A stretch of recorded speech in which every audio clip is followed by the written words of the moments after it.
Chapter 1. There are exactly 3 reasons students sign up for Professor Celeste Hart's lectures. The first is because she's brilliant.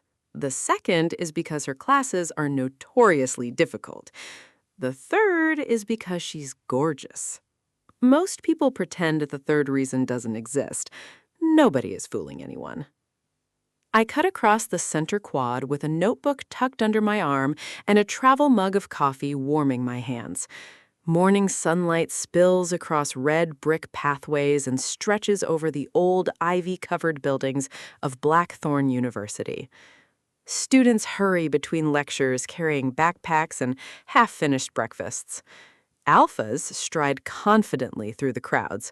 Omegas cluster together beneath colorful umbrellas. Somewhere near the student center, a campus musician is already playing guitar. The entire place feels alive. I love it here. I especially love Tuesdays. Tuesdays mean Professor Hart's lecture. Officially, I'm here as her graduate research assistant. Unofficially, I would probably attend even if I wasn't being paid. Not because I'm obsessed. I mean, maybe a little. Okay, a lot. But that's not the point. The point is that Celeste Hart is the smartest person I've ever met. She challenges people, pushes them, makes them think harder. Most professors want students to repeat information. Celeste wants them to argue with it. That difference changed my life. I enter the lecture hall 15 minutes early. Students are already filling seats. I settle into my usual spot near the front with my laptop and notebook. Immediately, I hear familiar whispers. "Did you see Professor Hart at the faculty gala? I heard she turned down that famous alpha novelist." No way.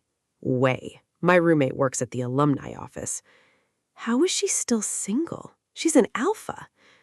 I volunteer to end her singlehood. Laughter erupts behind me. Another voice joins in. Good luck. Half the campus wants her. Only half? Fair point. Another voice joins in. I'd let her ruin my life. Same. I stare determinedly at my notebook. Not because I disagree, because I agree far too much. The girl beside me leans toward her friend. I swear she's the hottest professor on campus. That's not even a debate.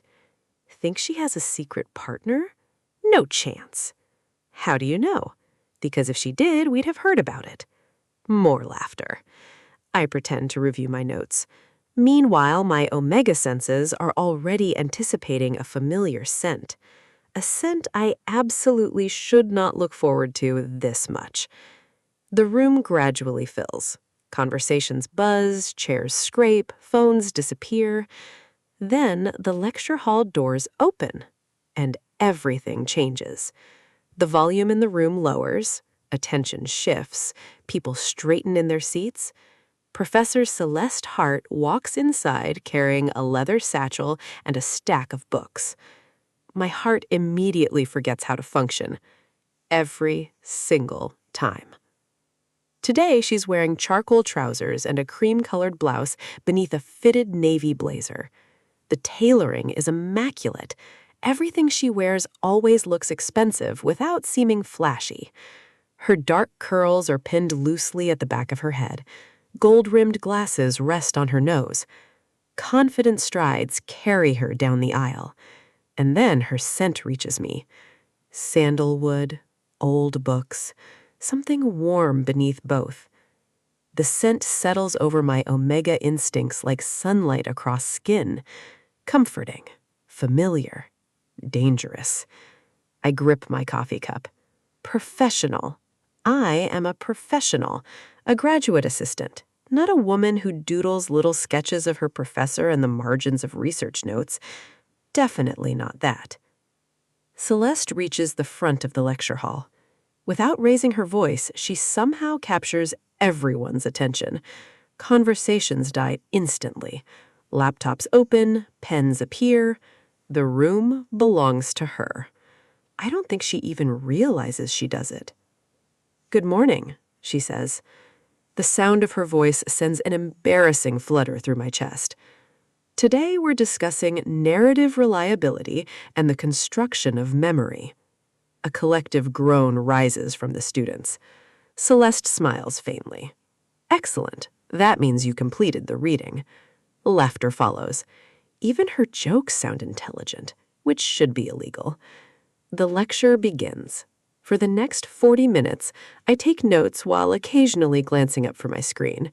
Not that I need excuses to look at her. She moves around the room as she speaks. Confident, articulate, passionate. The kind of professor who makes difficult ideas feel exciting. Students listen. Actually listen. No scrolling, no texting, no daydreaming, just attention. Then she stops beside the projector screen and asks a terrifying question. The kind students will complain about later.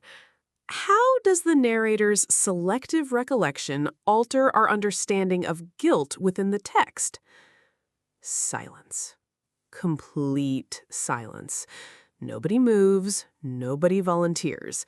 Several students suddenly become fascinated by their desks. Celeste waits. Patient, unhurried. The silence stretches and stretches and stretches. Still nothing. One student opens their mouth, then immediately closes it. Wrong answer detected before launch. Celeste tries again. As a follow-up, what might the author gain by creating that ambiguity? More silence. I almost feel bad for them. Almost. Finally, Celeste's gaze drifts across the room and lands on me. My pulse spikes. Oh no. Nora? My name sounds entirely too good in her voice. Any thoughts? Every student turns toward me. No pressure. Absolutely no pressure. I set down my pen. Well, I think the narrator's unreliability forces readers into the role of participant rather than observer. A few heads lift. I continue. The ambiguity isn't accidental. The narrator isn't simply forgetting events. They're reshaping them. Celeste's attention sharpens. Encouraged, I keep going. The lecture hall becomes very quiet, even quieter than before. The author benefits because readers begin questioning not only what happened, but why the narrator needs a particular version of events to be true. Nobody speaks. Nobody interrupts. A dozen students are staring. I suddenly wonder if I sound ridiculous. Then Celeste smiles. Not a polite smile, not a professional smile, a genuinely impressed smile. My brain immediately leaves the building. Excellent observation, she says. My heart explodes. Not literally, but it feels close. Several students begin scribbling notes. Others nod. One student mutters, "Damn." I try not to grin like an idiot. I fail. Spectacularly. For the remainder of the lecture, I absorb approximately 20% of what Celeste says. The other 80% is spent replaying that smile, analyzing it, remembering it, treasuring it, which is embarrassing and unprofessional and completely unavoidable because Professor Celeste Hart smiled at me, and somehow that feels like the best thing that's happened all semester. The lecture hall gradually empties as the class ends. The campus is bright and bustling when I step outside. The bell tower casts a long shadow across the central quad. Students lounge on blankets beneath old maple trees. A group from the music department is rehearsing near the fountain. Bikes zip past on brick pathways. The entire university seems to smell like autumn leaves, coffee, and expensive tuition. My stomach growls. Right. Food. I cut across the student center and head toward El Coyote, the Mexican restaurant tucked into the corner of campus. It occupies the ground floor of a red brick building beside the bookstore. Students practically live here. The line is already stretching toward the door. The smell hits me before I even enter. grilled chicken, roasted peppers, fresh cilantro, lime, warm tortillas. My stomach immediately begins making demands. Inside, the restaurant buzzes with conversation and clattering dishes. Colorful murals cover the walls, bright strings of lights hang from the ceiling, music plays softly overhead. The line moves quickly. Soon, I'm standing in front of the counter. A cheerful employee smiles. "What can I get started for you?" "A burrito bowl, please." The employee begins assembling it. "Protein?" "Chicken." "Fajita vegetables?" "Yes." "Queso?" I hesitate. My bank account immediately screams no. My heart screams yes. "Extra queso." "Good choice." "I'll regret it financially." The employee laughs. That's future Nora's problem. Future Nora has suffered enough. The bowl continues growing. Corn salsa, pico de gallo, guacamole, a mountain of shredded cheese. At this point, I'm basically building a monument to poor financial decisions. The employee places the finished bowl on the counter. "Anything else?" I glance at the drink cooler. No, if I buy a drink too, my ancestors will haunt me. He laughs again. "That'll be $12.46. Perfect. I reach into my tote bag and freeze. No. No, no, no, no. I check again. Laptop, notebook, pens, research folders, an emergency granola bar. No wallet. My stomach drops. I search every pocket. Then every pocket again. Then a third time. Maybe a wallet can magically appear if you're desperate enough. Apparently not. The employee gives me a sympathetic look. "Everything okay?"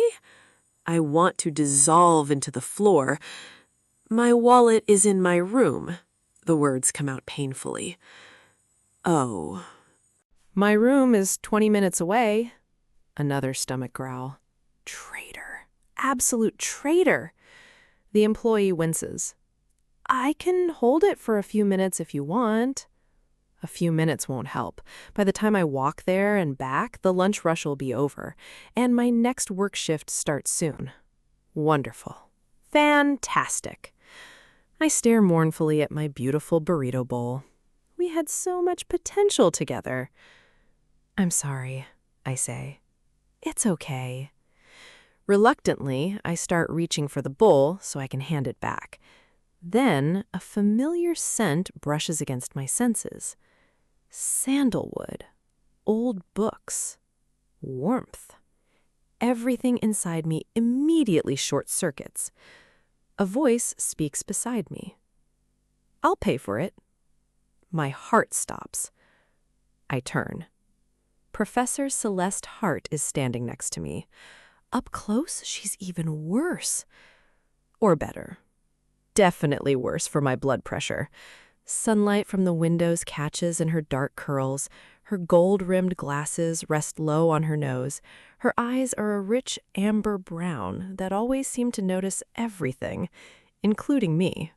Especially me right now, which is unfortunate, because I would like to disappear.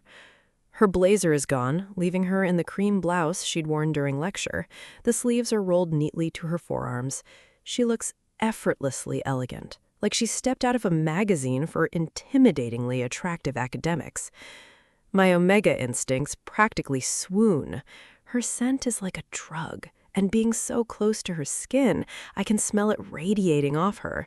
It calms my jangled nerves, making me feel like I'm floating in a sea of relaxation. My actual brain isn't doing much better. "Professor Hart." Brilliant response, Nora. Very articulate. Celeste's mouth twitches. "That's still my name." The employee looks between us. "Together?" I nearly choke. "No." "Yes." We answer simultaneously. Celeste reaches for her card. I consider throwing myself into the nearest volcano. "You don't have to do that." "I know." She taps her card. Approved. Just like that. My lunch is saved, and somehow my dignity is even more destroyed than before. "Thank you." You looked like you were about to attend a funeral. It was a very emotional moment. The burrito bowl? The burrito bowl. A laugh escapes her. An actual laugh. I immediately want to frame it and hang it on a wall.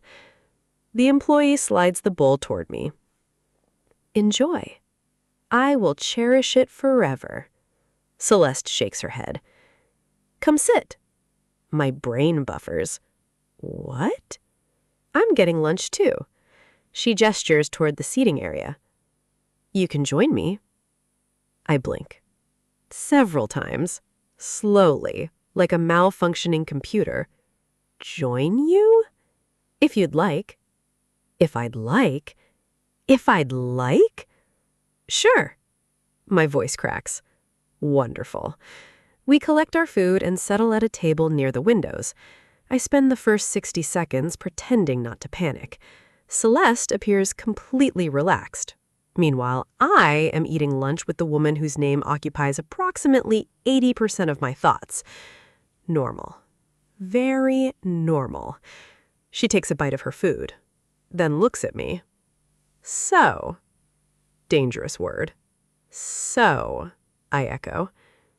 How many jobs are you currently working? I nearly inhale rice. What? The department payroll paperwork? Oh, right. She knows things. I'm working at the library. She nods. And?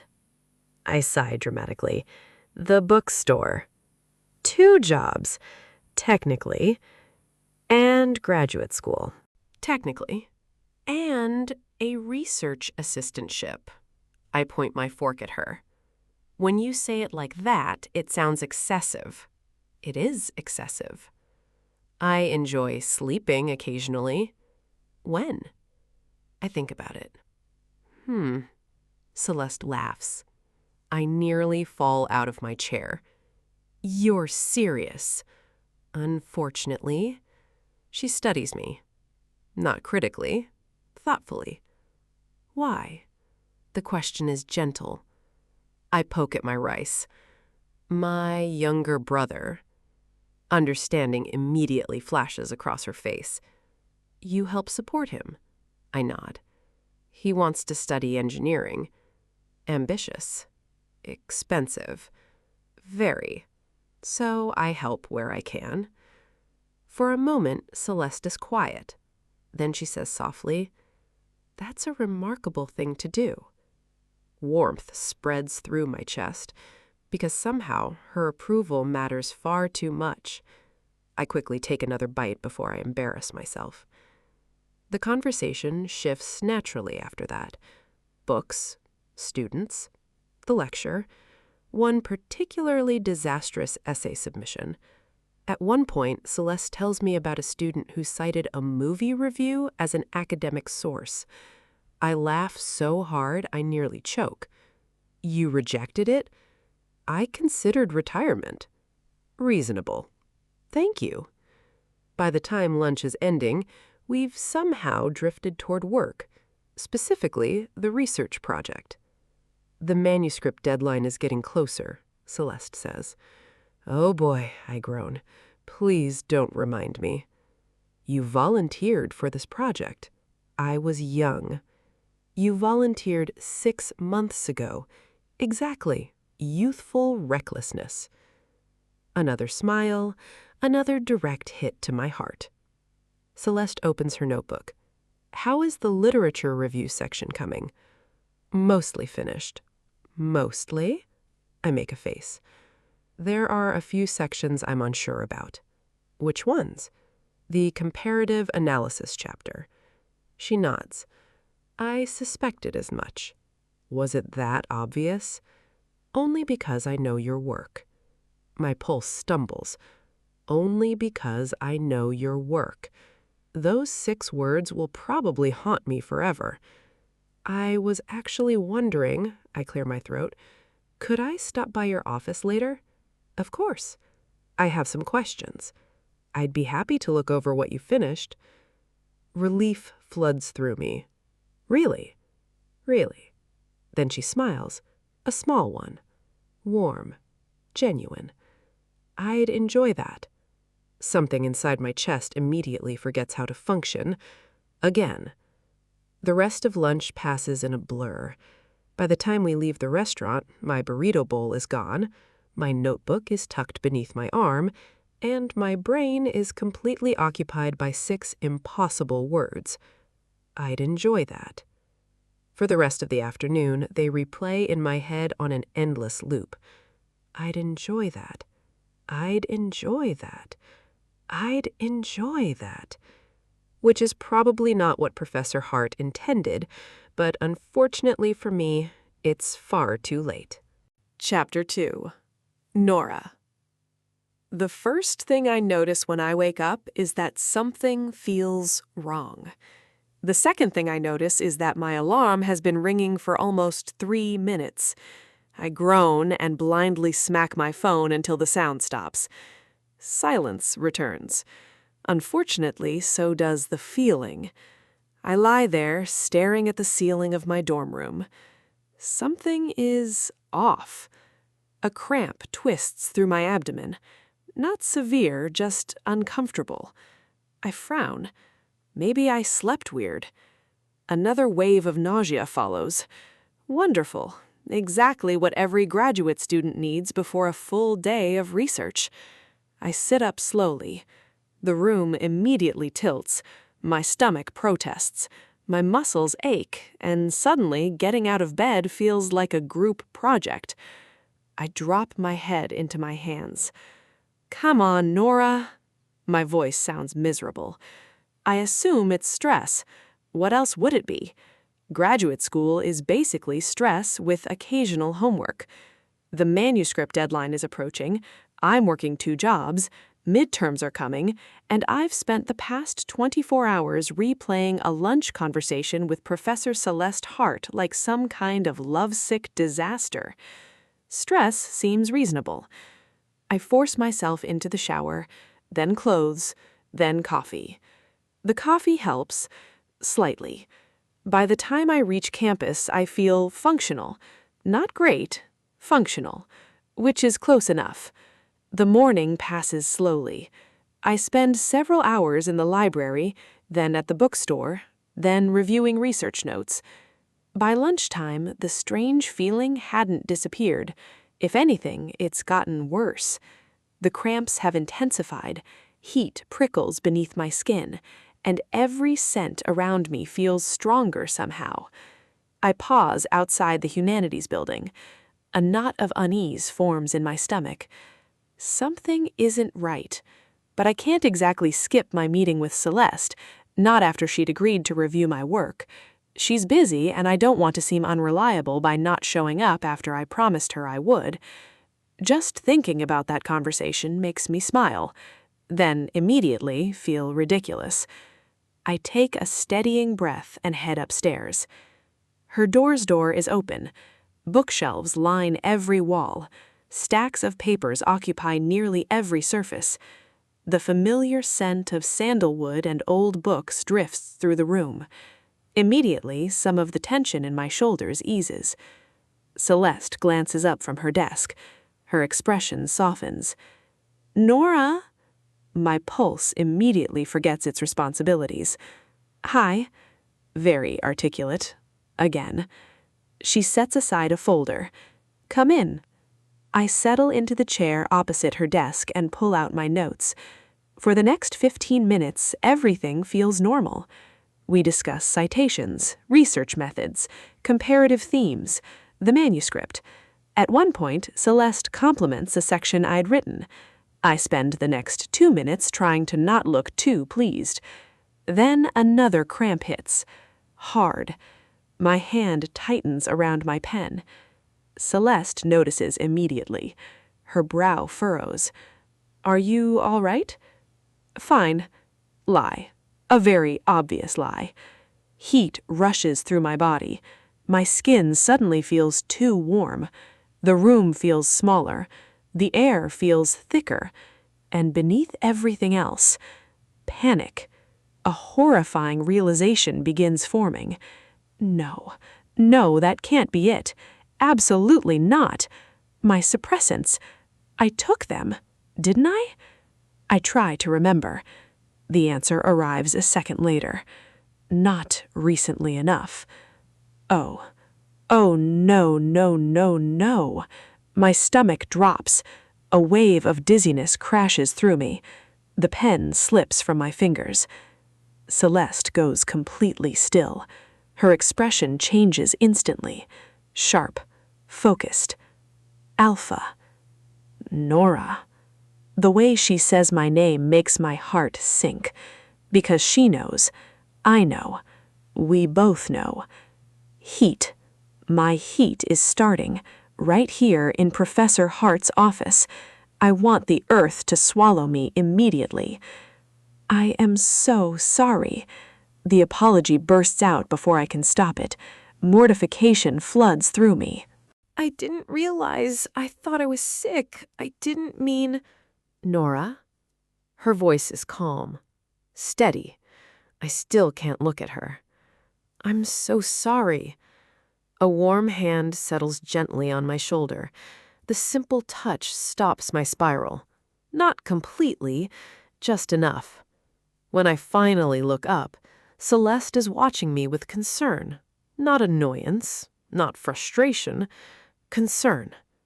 It's okay. The words are quiet, certain. But it's okay. My eyes sting unexpectedly. The embarrassment somehow feels worse because she's being kind. Heat continues building beneath my skin. My thoughts become increasingly tangled. The scent of sandalwood surrounding me is suddenly overwhelming. Comforting. Dangerously comforting. Celeste's jaw tightens slightly. Not in anger. Control. I suddenly realize she's feeling the effects too. She's an alpha. I am an omega entering heat, and she's still sitting here calmly helping me. The realization makes me feel even worse. I should leave. No. The answer comes immediately. Firm. Professional. Protective. Celeste stands. I watch her through a haze of confusion. As an alpha, she says carefully, I'd like to take charge of this situation. I can't let you wander around the campus when you're in heat. I am older, more mature. I can control my instincts. The same cannot be said of other alpha students on campus. I don't want you to be harmed. Something about her tone settles directly into my instincts. Not controlling, reassuring, safe. You need to be somewhere comfortable, somewhere isolated. I swallow. Nora, you shouldn't be on campus right now. Another cramp twists through me. I curl slightly forward. Celeste's expression softens. I'm taking you home. Relief hits me so hard, I almost cry. Please. The word escapes before I can stop it. Something flashes across her face. Then she's moving. One moment she's standing beside me. The next, she's helping me to my feet. My knees immediately betray me. The room sways. Oh, Nora. I'm trying. I know. Then suddenly the ground disappears. A startled noise leaves me, because Celeste has lifted me into her arms. Completely. Like I weigh nothing. My brain immediately stops functioning. What are you doing? The question comes out embarrassingly weak. Carrying you? That's not a normal answer. It is when someone's about to fall over. I should protest. Instead, I find myself instinctively leaning closer because she feels warm, safe, steady. And right now, steady sounds wonderful. The walk through the building passes in a blur. Students glance our way. I immediately decide I can never return to campus. Ever. Celeste appears entirely unconcerned. She carries me outside, across the parking lot, straight to her car. The cool air helps slightly. Not enough. She settles me carefully into the passenger seat, fastens my seatbelt, then crouches beside the open door. "Where do you live?" I open my mouth. Nothing useful emerges. Something about Maple Hall. Possibly a building number? Maybe a tree? I'm honestly not sure. Celeste looks unconvinced. Fair. I wouldn't trust me either. My house is 5 minutes away. I blink. Her house. The information struggles through my overheated brain. My house is closer, she continues gently, and you'll be more comfortable there. I have a lot of spare rooms. I nod immediately, because honestly, I'd probably agree to almost anything right now. A few minutes later, we're driving. The city drifts past out the windows. I curl against the seat, exhausted, uncomfortable, embarrassed. Celeste glances toward me at a red light. Concern deepens across her features. "Nora? You look feverish." Before I can respond, she reaches across the center console. The back of her hand brushes my forehead.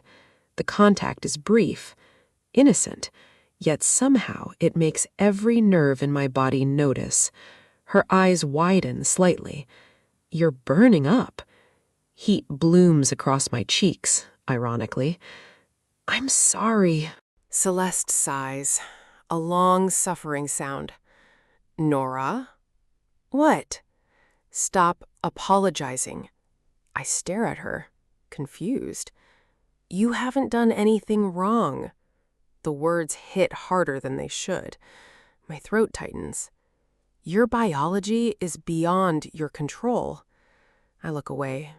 The city blurs beyond the glass. "I know. Even with suppressants." I nod.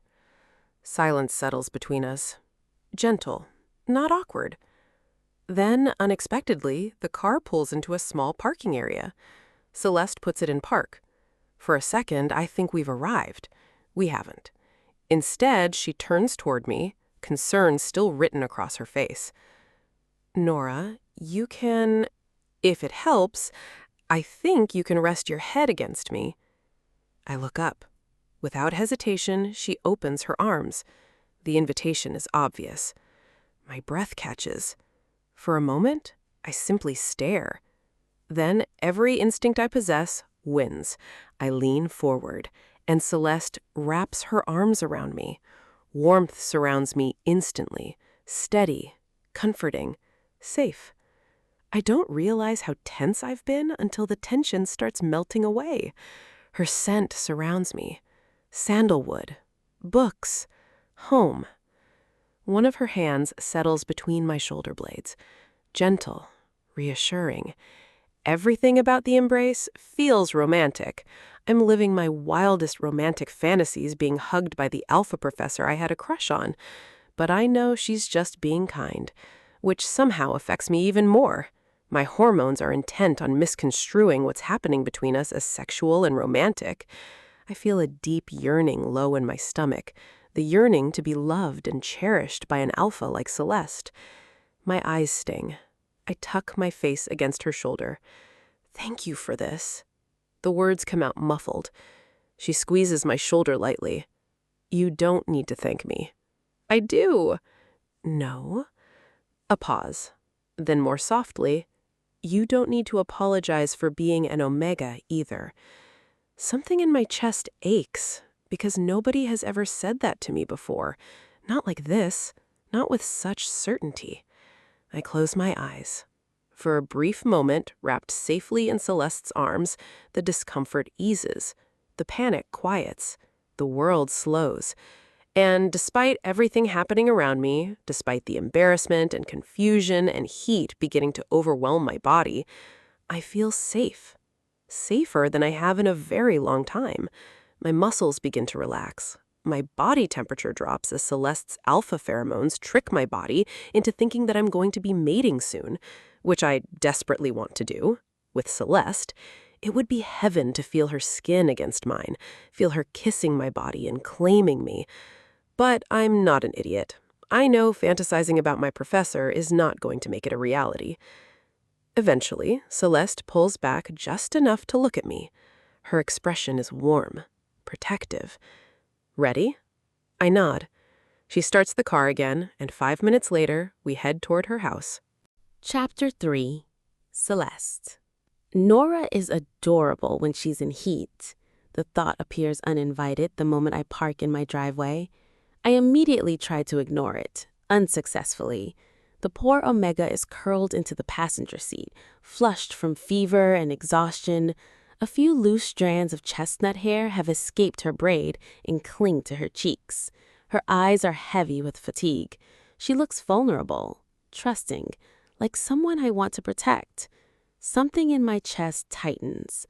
For one reckless second, I have the absurd urge to brush those loose curls away from her face, to cup her cheek, to tell her everything is going to be all right.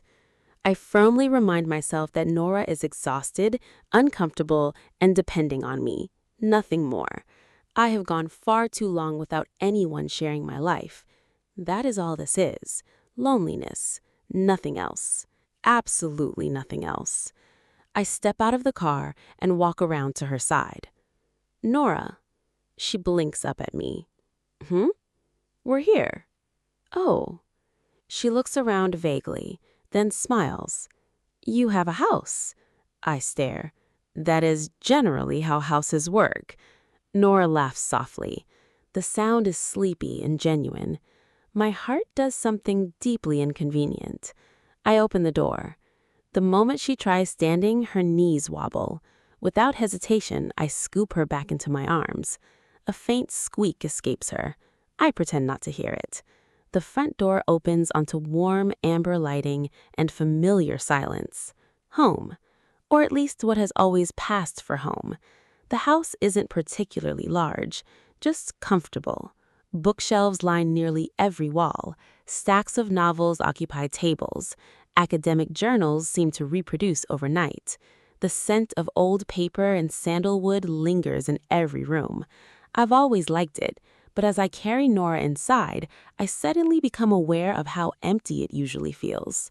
The silence, the stillness, the absence of another person. Nora gazes around with wide eyes. Wow! That's usually people's reaction. There are books everywhere. They are significantly fewer than last year. That is terrifying. I find myself smiling. The spare bedroom is at the end of the hallway. Soft lighting, a large bed, several blankets. Nothing fancy, just comfortable. I set Nora carefully on the mattress. Immediately, her Omega instincts seem to take over. I've seen nesting behavior before, but rarely this close, and never in my own home. Nora reaches for a blanket, then another, then a pillow. She arranges them carefully, thoughtfully, creating softness, comfort, security. I retrieve a few more pillows from a nearby closet. She accepts them with obvious gratitude. Then her gaze lands on the cardigan draped over a chair. My cardigan. Nora? She freezes. Sorry. The apology comes instantly. I'm sorry. I sigh. There is absolutely no universe where you need to apologize for borrowing a sweater. You sure? Quite sure. Her shoulders visibly relax. A few minutes later, the cardigan has become part of the nest. So have several pillows and one extremely determined Omega. I lean against the doorway and watch. Something unexpectedly warm settles in my chest. The room looks different, lived in, comfortable, homey. I hadn't realized how much I'd wanted that. For years, I've imagined sharing a space with someone, coming home to another person, someone whose presence softened the edges of an otherwise quiet life. An Omega partner, if I'm being honest. Someone warm, gentle, someone who would fill empty rooms with life. Instead, most people who approach me are alphas, strong personalities, competing personalities, relationships that become negotiations, arguments, power struggles. And while betas are wonderful, I've never quite found the connection I wanted, so I've remained alone, successful, respected, lonely. Watching Nora curl happily into a nest made partly from my belongings awakened something I'd rather not examine too closely. Nora pulls the cardigan tighter around herself, then looks up. This is probably strange. Not at all. You don't mind? Mind what? She gestures vaguely. The nest. I glance around. Blankets, pillows, books, a cardigan, one sleepy Omega. No. A smile appears, small. Relieved. Thank you. The sincerity in her voice catches me off guard. You let me borrow your sweater. It's a cardigan. You've given me your pillows. Temporary custody. And you're letting me take over your guest room. I raise an eyebrow. You say that like you're redecorating. A laugh escapes her. Then she settles deeper into the blankets. The smile slowly fades into something softer, more vulnerable. This feels safer than my apartment. The admission is quiet, honest. For a moment, neither of us speaks. Then she looks away. Nora? She swallows. Would you... She hesitates. I wait. Would you stay? The words come out barely above a whisper. My heart immediately breaks a little. Of course. Relief floods her expression. Then she adds quietly, and maybe... Another pause. If you're comfortable. Her cheeks flush. Could you hold me again? I don't hesitate. Of course. This time, her eyes immediately fill with tears. Oh. Concern shoots through me. Nora? I'm sorry. There it is again. She laughs weakly through the tears. Then suddenly, she's crying. Not dramatically, just exhausted tears, overwhelmed tears. The kind that comes when someone has been carrying too much for too long. I sit beside her, open my arms. She practically folds herself against my side. Carefully, I wrap an arm around her shoulders. Immediately, some of the tension leaves her body. I'm disrupting your work, she whispers. No, you had things to do. I can work tonight. You don't have to stay. I know. The distinction seems important. I brush a hand gently through her hair. Once, twice, then begin lightly scratching her scalp. The reaction is immediate. A tiny sigh escapes her. I smile. There you are. Nora closes her eyes. Sorry. I told you I'm doing this because I want to. Stop apologizing. Trying. It's okay to need help. Silence. It's okay to ask for things. Another pause. It's okay to be taken care of sometimes. More tears. Less tension.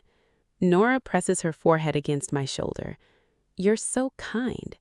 The words hit me harder than they should, because the truth is that I don't feel particularly kind. I simply can't imagine leaving her alone right now. Not when she trusts me this completely. Not when every protective instinct I possess is focused entirely on her. We sit like that for a long time. The afternoon sunlight gradually shifts across the room. The house grows quieter. Eventually, Nora's eyelids begin drooping. I notice immediately. Tired? A little. A little? She yawns. Maybe a lot. I smile. Would you like me to read to you? One eye opens. You'd do that? Of course. Nora gives me a dreamy smile. You're like a dream partner. My heart nearly stops. Thankfully, she continues before I can embarrass myself. The kind of person people write romance novels about. I clear my throat. My students would be horrified to learn I've become a fictional trope. They'd survive. Debatable. That earns another sleepy laugh. I retrieve a novel from the shelf, one I've practically memorized. Then I begin reading. Just enough. A few pages, a few paragraphs. A story about journeys and belonging, about finding home where you least expect it. My voice fills the room. Nora listens quietly. Gradually, her breathing slows. Her body relaxes. Between pages, I brush another hand through her hair. It's all right, I murmur. Her eyes are already closed. You can rest. Another soft breath. You can stay here. The nest shifts slightly as she settles deeper.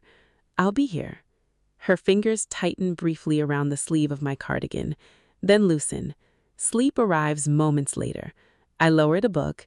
The room falls silent. Nora remains curled against my side, safe, comfortable, trusting.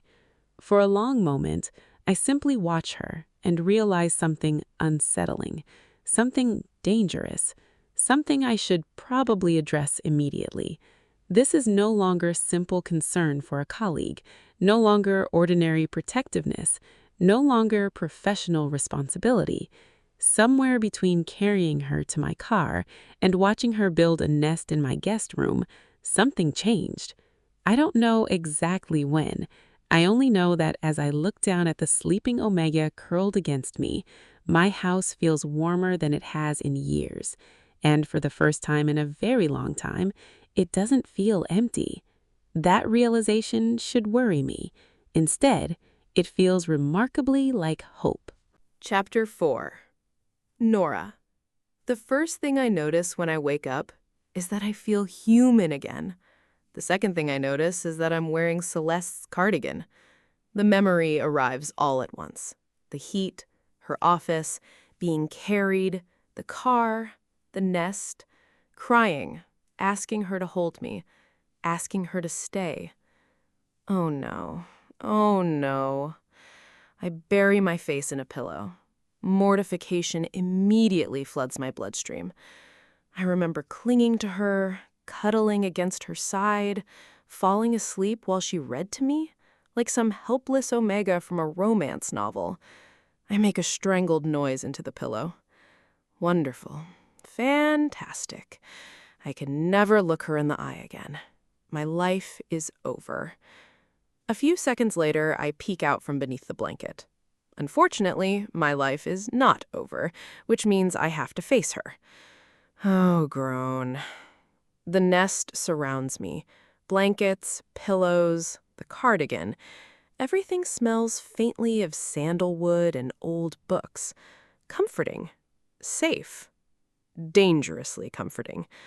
My heat has mostly passed. The fever's gone, the cramps are manageable, and despite the embarrassment threatening to consume me, I feel rested. Really rested. The kind of rested I haven't felt in months, which somehow makes everything worse, because I know exactly why. Celeste took care of me. The realization settles heavily in my chest. Not because she had to, because she wanted to. That thought changes something. Something I don't want to examine too closely. I carefully untangle myself from the nest and head toward the hallway. The moment I open the bedroom door, a delicious smell greets me. Coffee, butter, something baking, something sweet. My stomach immediately wakes up. I follow the scent. The kitchen sits at the back of the house, filled with soft morning sunlight. And there she is, Professor Celeste Hart, wearing an apron. I stop walking. My brain stops working. The apron shouldn't affect me. Objectively speaking, it's just an apron, a simple gray apron tied around her waist. Nothing remarkable. Unfortunately, seeing Celeste cooking breakfast while morning sunlight pours through the windows feels like every romantic fantasy I've ever had suddenly coming to life. Her sleeves are rolled to her elbows. Dark curls spill loosely around her shoulders. She's standing at the stove with a spatula in one hand and a mug of coffee in the other. The entire scene feels unfair. No one should be allowed to look that attractive while making breakfast. It creates unrealistic expectations. Celeste glances over her shoulder. Our eyes meet. A smile immediately appears. Good morning. My stomach does a flip. Morning. Again, a master of conversation. How are you feeling? Better. Good. She sounds genuinely relieved. The realization warms something inside me. Come sit. I obey immediately, possibly too quickly. Definitely too quickly. Thankfully, she doesn't comment. A few minutes later, she places a plate in front of me. Eggs, toast, fruit, coffee. Everything looks incredible. I stare at it, then at her, then back at the food. You made all this? I did. Are you secretly good at everything? Almost certainly not. I remain unconvinced. That earns a laugh. A soft one. Warm. The sound sends my pulse racing. Again, honestly, my heart deserves workers' compensation at this point. I take a bite. Immediately close my eyes. Oh, wow. Celeste raises an eyebrow. Good? Professor Hart. Cautiously concerning start. This is the best breakfast I've eaten all year. That seems statistically unlikely. And yet... A smile tugs at her mouth. For a while, we eat quietly. The atmosphere feels strangely domestic, comfortable, easy, dangerously easy. Eventually, I set down my fork. Thank you. Celeste looks up. For breakfast? For everything. The words come out softer than I intended. Her expression gentles. You don't need to thank me. I do. A smile appears. Small. Understanding. Unlike yesterday, I don't apologize. Instead, I take a breath. I actually felt good. Her eyebrows lift. Good? I nod. Being needy made me feel like I could be an Omega again. The admission feels oddly vulnerable. I know I was probably a nuisance, Nora, but you weren't. I look down. Still. Celeste leans back in her chair. You know, I liked having an Omega in the house. I blink. What? A faint smile appears. I'm an alpha. Last time I checked. She rolls her eyes. I like taking care of people. Something warm enters her voice. Protecting people, taking charge of people. The words settle somewhere deep inside me. It's instinct. She shrugs lightly. Just like your need for comfort during heat is instinct. I stare at her. My chest aches unexpectedly because she's saying it so casually, like my needs aren't burdens, like they're normal, acceptable, wanted. The conversation drifts naturally after that. Books, research, breakfast, the manuscript, normal things, ordinary things. But something feels different. Maybe because now I've seen a different side of her, a softer side, a kinder side. And somehow my years-long crush feels different now. Bigger, deeper, less like admiration, more like affection. Real affection.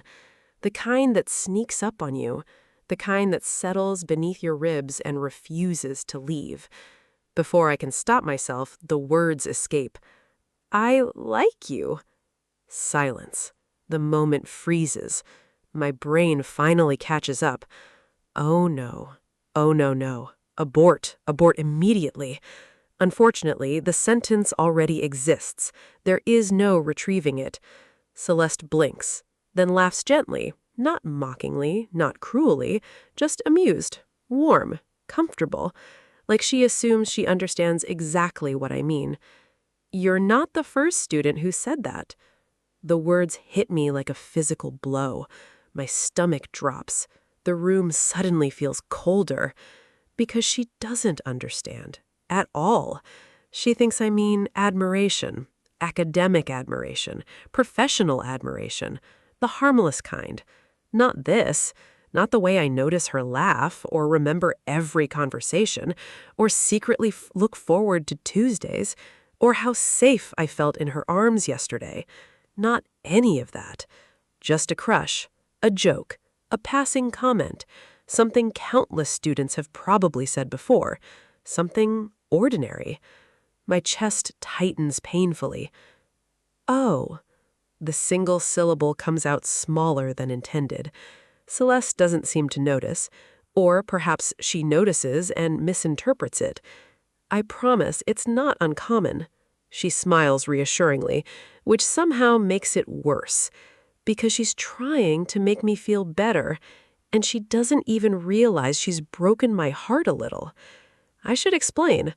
I should tell her what I actually meant, that this isn't hero worship, that it isn't a passing crush, that I've spent years admiring her mind, her kindness, her passion, that yesterday changed everything. But exhaustion still lingers, and embarrassment is winning. So I simply stare down at my coffee, trying very hard not to let my disappointment show. The conversation continues. Research, deadlines, work, normal things. I answer when required, smile when appropriate, but part of me remains stuck in that moment, in those 8 simple words. You're not the first student who said that. For the first time since waking up, I feel tired again. Not physically, emotionally.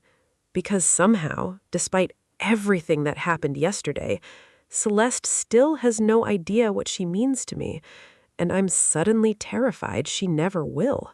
The story continues in the next part. Find the next part on my YouTube channel.